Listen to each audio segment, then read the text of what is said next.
बाप कहते हैं जो देवताओं के भक्त हो उन्हों को समझाने की कोशिश करो।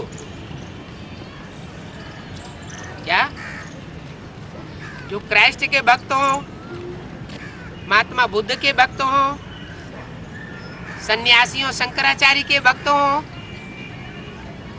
गुरु नानक के भक्त हो, उनको उनमें माथा उतना मारने की दरकार नहीं है।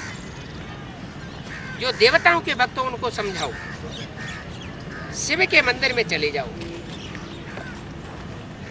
क्या जो शिव को मानने वाले पुजारी होंगे वो शिव के मंदिर में जाते होंगे, पुजारियों को जाकर समझाओ ये मंदिर में कौन बैठा है। शिव के मंदिर में पुजारियों से पूछो ये कौन बैठा है। शिव बाबा के भी बहुत नाम रख दिए। बबूलनाथ कहते हैं,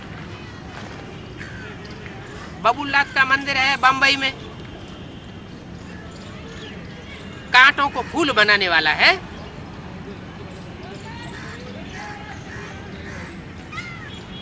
बंबई में यादगार क्यों बनी हुई है?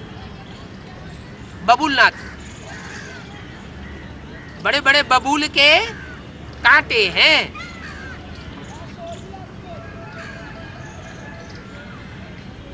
वहां ज्ञान के बम फूटते हैं, तब वो कांटे फूल बनते हैं। तो जरूर बबूलनाथ बाप ने कांटों को फूल बनाया है।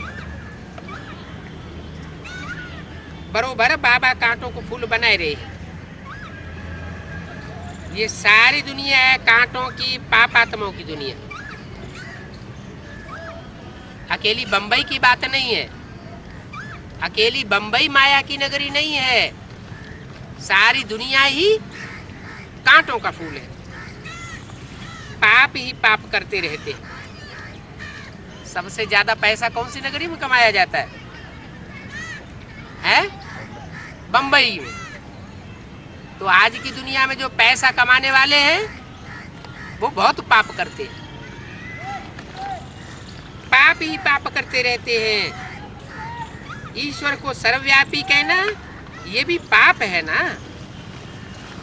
बच्चे भी भ्रष्टाचार से पैदा करते हैं, फिर उनको भिख के लिए शादी कराते हैं और बाप आकर के भिख का हथियाला बांधना कैंसिल कराते हैं।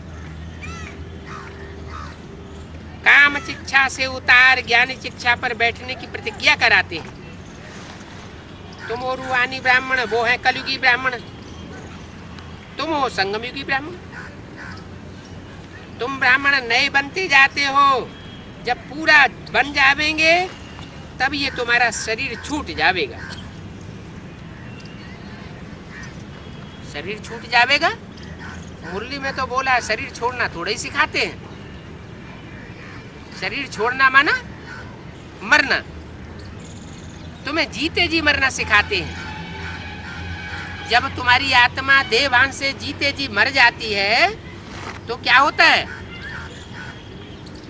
तुम्हारी आत्मा ये शरीर का भान छोड़ देती है, शरीर से डिटैच हो जाती है।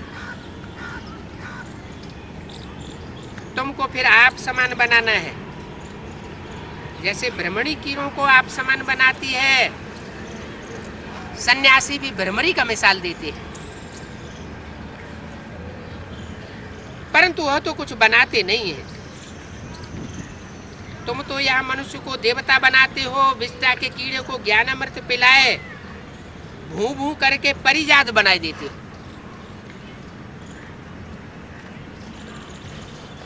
माताएं जानती हैं ये विष्टा के कीड़े कौन हैं। उन विष्टा के कीड़ों को लगातार भू भू ज्ञान की करते रहने से उनकी बुद्धि एक दिन पलट जाती है। पाप आकर पापात्मा से पुण्यात्मा स्वर्ग का मालिक बनाए देते। तो भ्रमरी का भी मिसाल देते हैं, कछुए का भी मिसाल देते हैं। सन्यासी लोग मिसाल देते हैं कि जैसे कछुआ अपने अंगों को समेट लेता है ऐसे तुम भी योग बल से अपनी कर्मेंद्रियों को समेट सकते हो। जब बुद्धि एकाग्र हो जाती है, मन एकाग्र हो जाता है, तो इंद्रियां अपना कार्य नहीं करती। इंद्रियां जैसे संकुचित हो जाती हैं,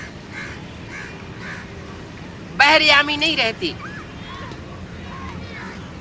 तो कछुआ का मिसाल जो सन्यासी देते हैं वो तुम्हारी यादगार है, वो भी यहाँ की बात है, उस दुनिया की बात नहीं है। उस दुनिया में कोई ऐसे नहीं हुए जिन्होंने अपनी कर्मेंद्रियों के ऊपर विजय प्राप्त की हो।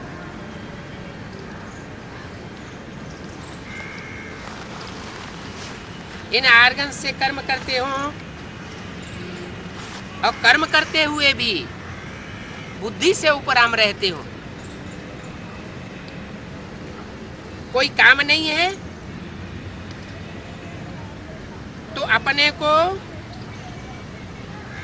सागर के समान विशाल बनाओ। समझो हम पुण्यात्मा, सतयुग में हम पुण्यात्मा थे, अभी हम पापात्मा हैं। वो तो है ही साइलेंस वर्ल्ड, निर्वाण धाम। वहां आत्माएं हम शांति में रहती है।